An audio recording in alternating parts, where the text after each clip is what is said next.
Well, welcome, Steve. On behalf of San Diego Neighborhoods United, thank you for spending some time with us this evening to talk about your goals and priorities for the neighborhoods of San Diego, particularly those of District 6, should you be elected to represent District 6 on the San Diego City Council. Per my previous email to you, we would like to ask you 10 questions over the next half hour or so with the following format: 3 minutes for your opening statement to describe your background, involvement in your community, and what qualifies you for this position. 3 minutes or so to answer each of our questions, and 2 minutes for your closing statement. And then we'll ask you at the conclusion of the interview to step out for a few minutes while we discuss and vote to endorse, and our rules require a 2/3 vote to endorse. Answers that take up an hour. And I'll hold this up. I'm going to hand this around to the group. This is a flyer that I've been handing out door to door, and a group of friends and I have been doing so since October 12.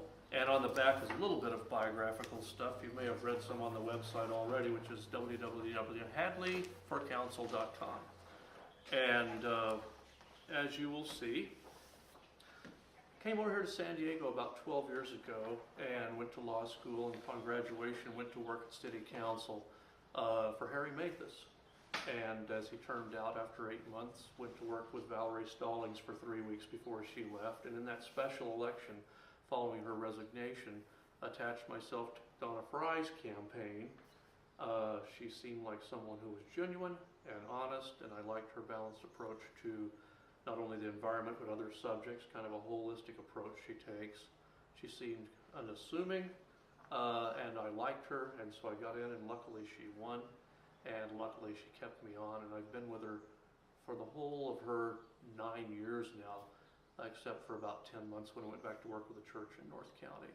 I was raised Republican, and I registered Democrat at this point in my life. I'm like my boss, I call her, my good friend Councilmember Fry. I am socially liberal. I'm pro-choice. I'm pro-marriage equality. I'm pro-medical marijuana. I believe in staying out of other people's personal business. But I'm also very physically conservative, and I guess that's my Republican roots showing up. So with that kind of introduction, I'd be glad to answer questions. And you had one, Ron. I did. And the question is, if elected, what are your 3 top priorities for the city of San Diego? Well, the overarching one, of course, is going to be our structural budget deficit. I mean, we're literally headed farther down into indebtedness, and with the cuts that have already been made, we have to address that, or we can't do much of anything else. And I noticed some of your other questions have to do with that in depth, so I'll wait to get there. The water supply, we have to address water conservation and what to do long-term about water. Growth and development is obviously a big issue in Council District 6. It is in other parts of the city, but we are ripe for revitalization in parts of Linda Vista and even in Claremont, certainly Serra Mesa, and Mission Valley continues to be built out. So those are 3 things that have to be addressed.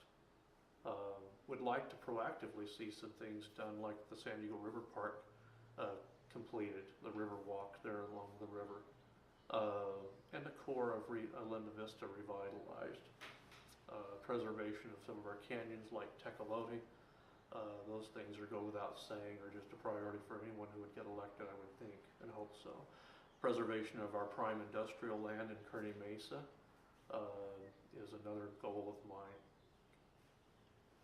You'll have to tell me when these get beyond 3 minutes.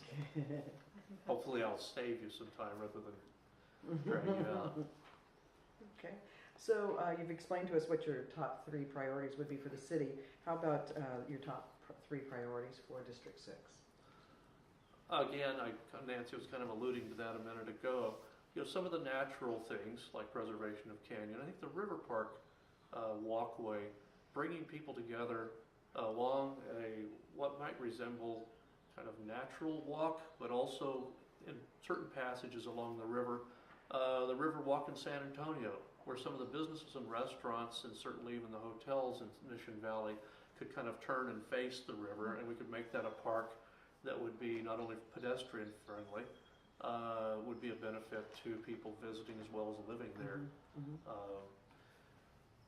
Simply the revitalization of Linda Vista and the core there is something that's going to probably have to take place, and to balance that with community interest and keeping people at home there who are there, not displacing them, while making that more attractive and making it more beneficial to the whole of the community.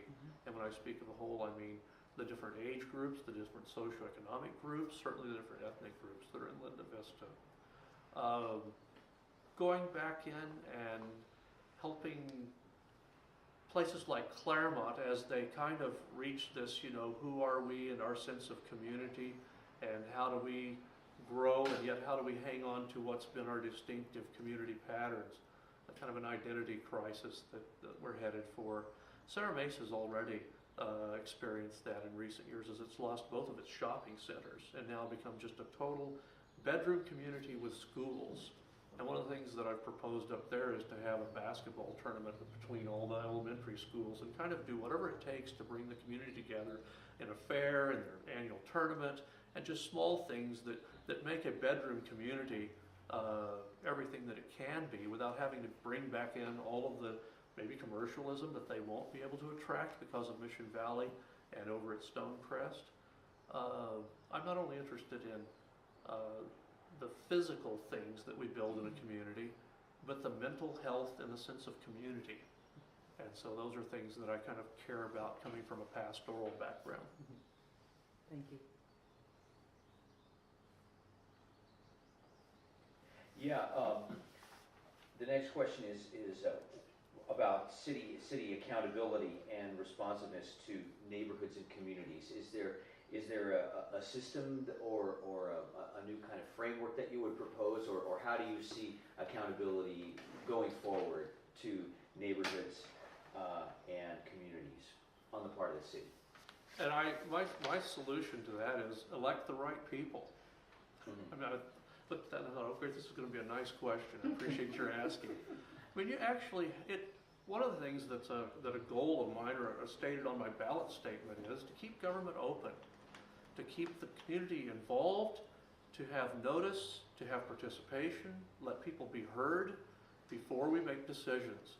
And I don't know any other candidate who's putting that out there in the same way. Most people look at that and say, oh, okay, whatever.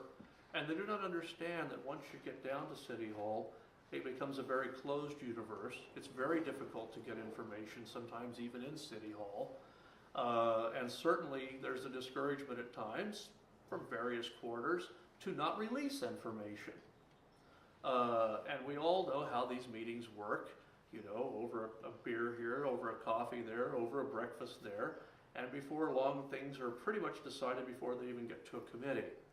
One of the hallmarks of working with Councilmember Fry in our operation has been to keep the community involved.